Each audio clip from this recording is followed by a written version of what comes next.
নতুন বছরের প্রথম দিনেই হবে বিতরণ। সময় মতো চলে এসেছে বই, পাঠানো হচ্ছে স্কুলে স্কুলে।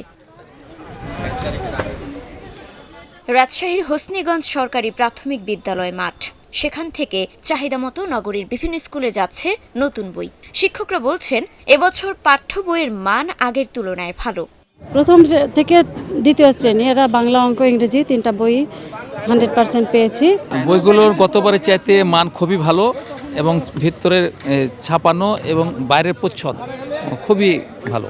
এবারের পাঠ্যপুস্তকে রয়েছে ভিন্নতা। রঙিন মলাটে ফুটে উঠেছে জুলাই বিপ্লবের প্রতিকৃতি। ব্যাক পেজে জুলাইয়ের যে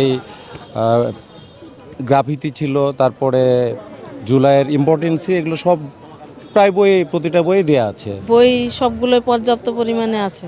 জেলা প্রাথমিক শিক্ষা অফিস জানিয়েছে, রাজশাহীতে প্রাক প্রাথমিক পর্যায়ে চাহিদা ৪১,৬২৬ সেট বই, আর প্রথম থেকে পঞ্চম শ্রেণী পর্যন্ত চাহিদা প্রায় ২০,০০০।